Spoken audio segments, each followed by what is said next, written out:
Hi, my name's Phil. I'd like to talk about politics. So, after the conviction of close colleague to Nigel Farage, Nathan Gill, investigations have, of course, continued into others who may have taken similar bribes. There's no shortage of people who said the same sort of things we now know Gill was paid rubles for, including Nigel Farage himself. But which of these former UKIP or Brexit Party MEPs were doing it for money and who were doing it for free? This matters because it's only illegal to betray your own country for money. The latest report is there are now 8 of these MEPs, all colleagues of Nigel Farage at the time, who seem to have either been targeted by Nathan Gill for Russian side hustles or where there's actual evidence they may have accepted bribes. Though remember, if any of these MEPs was approached and refused the bribes, they should still be pressed on why they didn't report it to the authorities, as they all had a duty to do. The 3 latest to be named by the Crown Prosecution Service are Julia Reid, Stephen Wolfe and Jonathan Bullock, who all read the same script as Nathan Gill whilst on 112 Ukraine, which is a pro-Kremlin channel. And given that we know the script was read out by Gill for money, it's a fair bet that these 3 have questions to answer. Well, the CPS certainly seem to think so anyway. It's worth noting that none of them have been charged with anything. For example, it might be that all 3 agreed to read out the scripts just because Nathan Gill asked them to, not because they were offered money to do so. So legally they could be in the clear, but there is still a question as to why British politicians would read out what is obviously propaganda for a hostile state, whether for money or not.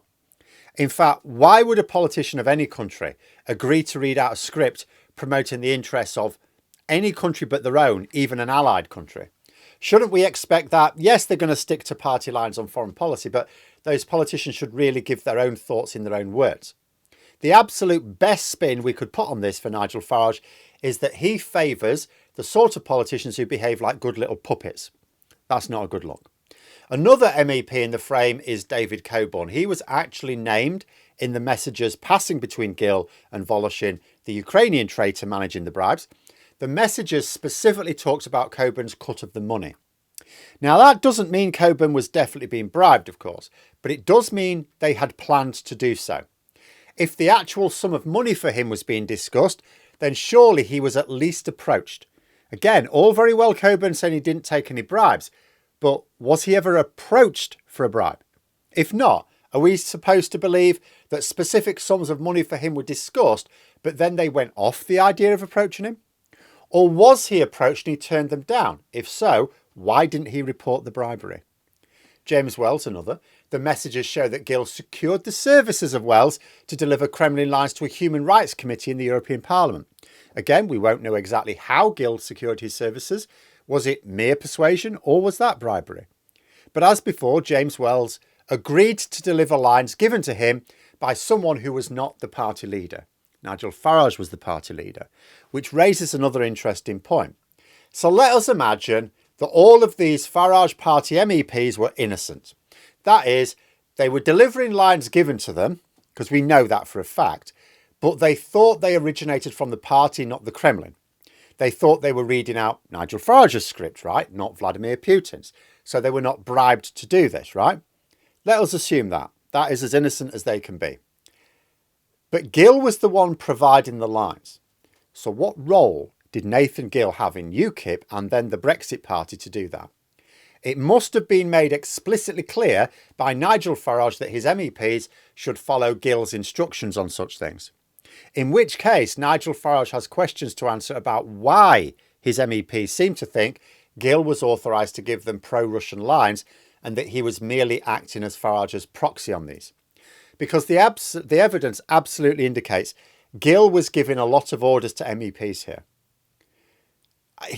Either that or he was bribing them. If we assume they weren't actually being bribed, he was giving them orders. Couldn't have done that if Farage hadn't made it clear that Gill was authorised to do that. And Nigel Farage still refuses to order an investigation into his own party, or even offer his support to the police carrying out investigations, as Labour have suggested. I mean, if any political party were to have such a senior figure exposed as having taken bribes by a foreign state, there'd be an investigation, even if that party were not particularly known for being excessively friendly towards that state. Can't just assume state-level bribery only affected one person. It's just not credible. But when we're talking about Nigel Farage parties, all of which have been deemed to have been unwisely close and uncritical of Russia, absolutely mandates an investigation. To this day, Reform UK echo Kremlin talking points. I mean, we know that the Conservative Party were a willing participant in Russian interference in our politics.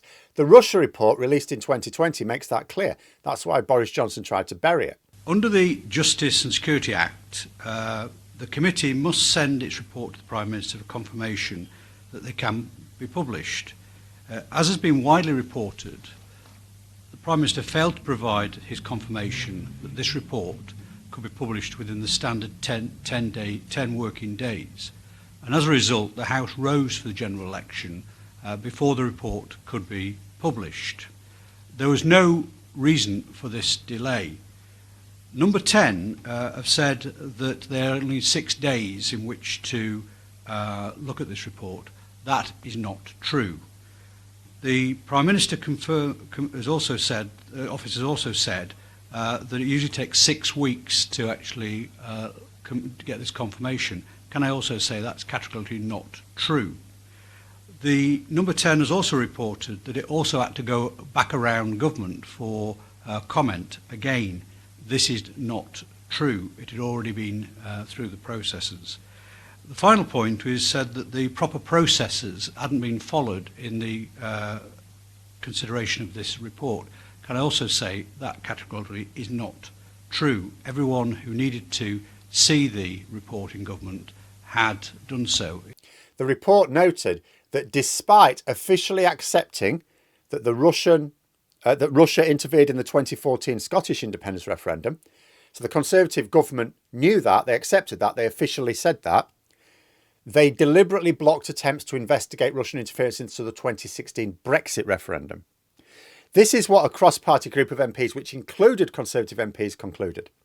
So if the Kremlin was able to directly weaken security for the UK in this way, of course it will have been actively working on easier to corrupt elements of British politics. And that's what we've thought for years. But the Gill admission and conviction proves it beyond doubt. It's now really just a case of finding out how far the rot spread. The rot is proven. But the stink of that rot runs right through Nigel Farage's political parties. He cannot even say it was in the past. There are specific examples of Farage himself still reading from the Kremlin script as recently as last month. For example, saying that Russia invaded Ukraine because of NATO expansion. There is no such thing as NATO expansion. It's a security club which sovereign countries ask to join. He's also called for Ukraine to accept Russia's terms for peace. And he's done this throughout 2025. Even now, even when the public will not give Russia the benefit of the doubt after 2022, Farage continues to be their useful puppet. For money or for malice? That is what we need to know, because there is no doubt Farage is still a Kremlin asset and remains a Kremlin asset to this day. We can see how much damage is being done by the USA voting a Russian asset to run their country. Can you imagine the consequences of having one run one of the largest economies and militaries in Europe? The only saving grace is that if it happens, it will hopefully come too late for Putin. But the way Trump is behaving, which I'll discuss later today, that may not be certain. Investigations are still continuing. Which do you think is the most hazardous to Nigel Farage right now? The investigations into Russian bribery, which could end up implicating Farage personally at some point, or the mounting evidence of really very nasty racism from Nigel Farage in his youth? Let me know in the comments below. Please subscribe to the channel for more content. Click the bell notification icon so you know when new videos are coming out. Thanks for listening, and until next time, I'll see you later.